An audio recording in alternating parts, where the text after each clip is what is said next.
Assalamu alaikum, welcome to Urban Dunia, I'm Tim Blight, and welcome to the first in this series of Sydney Explorer. Over the next 10 weeks, I'm going to be showing you around what is considered to be one of the most beautiful cities in the world. I grew up here, so I can't wait to start showing you around my hometown.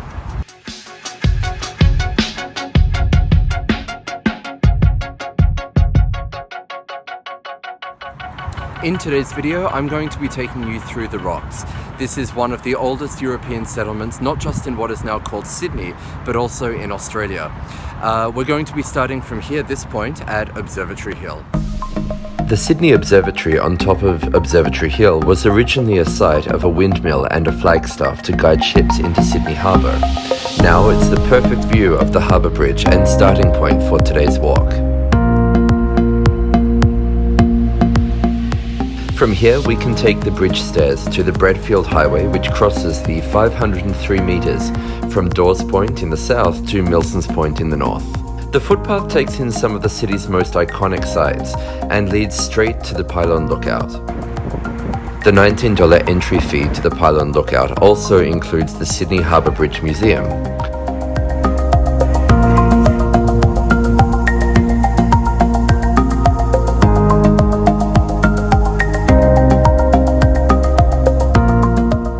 Alternatively, you can take the once-in-a-lifetime bridge climb over the top of the span. Back down on the road level, you can even walk all the way across to North Sydney. We'll visit that in a few weeks' time. But for now, it's back into the city, past the murals at the KGV Recreation Centre and the Argyle Cart. Coming down the Argyle Stairs, we've reached the Rocks proper, and in terms of Australia's colonial history, this is one of the oldest parts of Sydney. It's also swarming with tourists.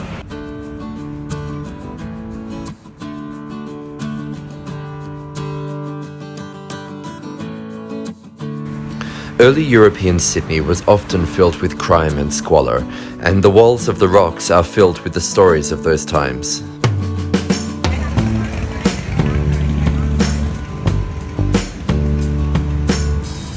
The Orient Hotel is one of several heritage-listed pubs in the Rocks. Playfair Street is filled with cafes and bars.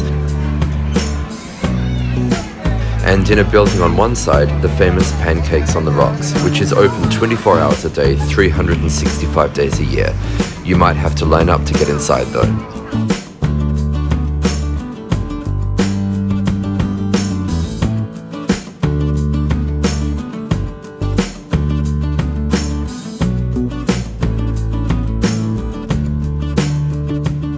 Luckily I'm here on a Sunday because every weekend the Rocks puts on this village market. Now, I'm not normally much of a fan of markets, but this one is pretty special. Maybe it's the location, I'm not sure, but it's definitely worth checking out.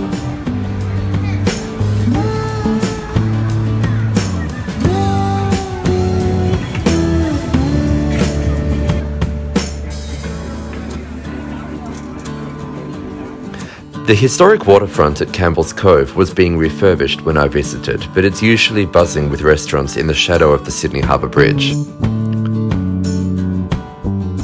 This behind me here is the Sydney Overseas Passenger Terminal, and this is the place where cruise liners dock when they come to Sydney.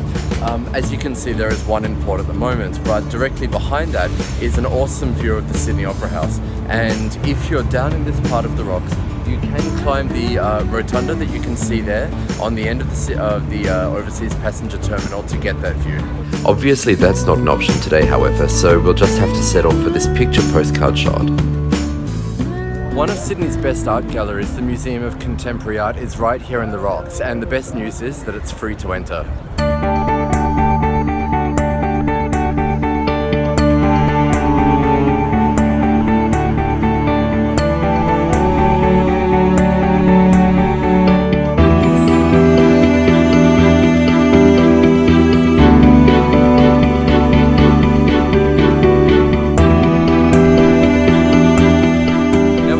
Circular Quay. Now, Circular Quay is one of Sydney's most important transport hubs. It's home to a metro station, bus stand, soon to be light rail station, and also Sydney's biggest ferry terminus. It's also home to Customs House. This historic building is the point at which incoming visitors to Australia or immigrants would pass immigration if they were arriving by ship. Nowadays, it has been converted to a library, but it still retains its name Customs House.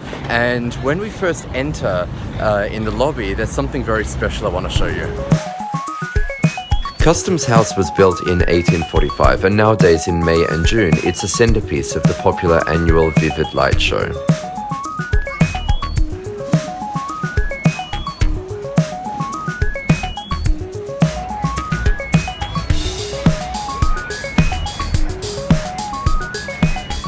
For a real bird's eye view of this area, there is a glass elevator that takes you up above the train station to the Cahill Expressway.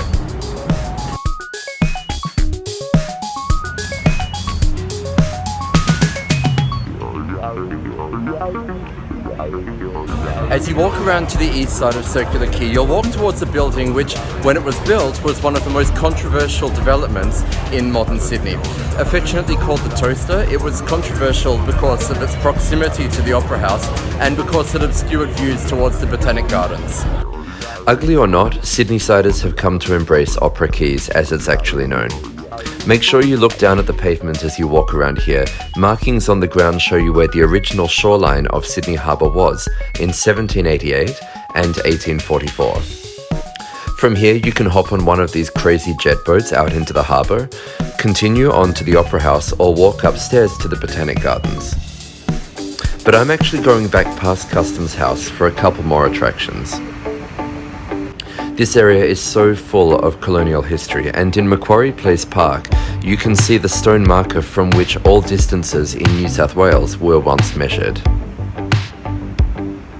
Just around the corner you can visit the small but interesting Museum of Sydney, built on the site of the first government house in the city. The museum showcases life in early Sydney through to the modern structures that have come to define the harbour city. Soberingly, the museum also describes the Aboriginal languages and cultures which existed here and which were largely lost to British colonisation.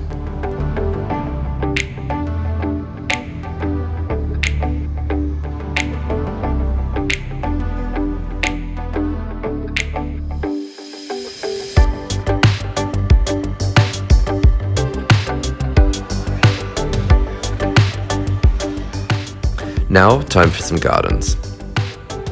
Apart from the excellent natural setting, Sydney's Botanic Gardens are a great place to see some beautiful flowers and plants, bring a picnic and just escape the city for a while. It's such an escape, in fact, that it's almost surreal to see the skyscrapers of Australia's largest metropolis rising from just beyond the trees.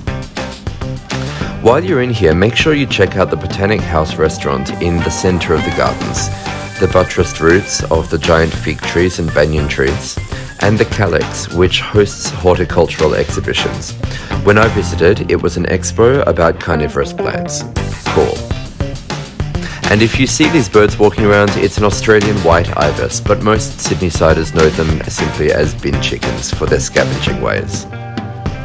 On the edge of the gardens is the Conservatorium of Music, a prestigious music school dating back 105 years.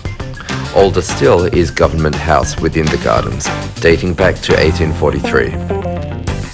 On the other side of the gardens, you really must take a walk around Farm Cove towards Mrs. Macquarie's Point and Mrs. Macquarie's Chair, where a 19th century governor had this spot carved out for his wife to watch the harbour. Not a bad view at all. Out there in the middle of the harbour is Fort Denison, built in 1851 to protect the city.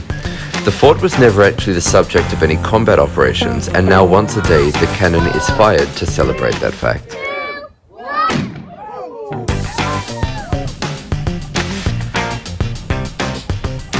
Mrs. Macquarie's Chair is also where Sydney's OpenAir Cinema is held every summer.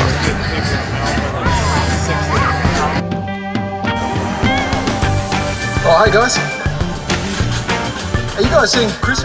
And now, finally, to that most iconic of Sydney buildings. It took 14 years to build, ran way over budget, and when you consider that it's one of the most iconic buildings of the 20th century, it's hard to believe that it's less than 50 years old.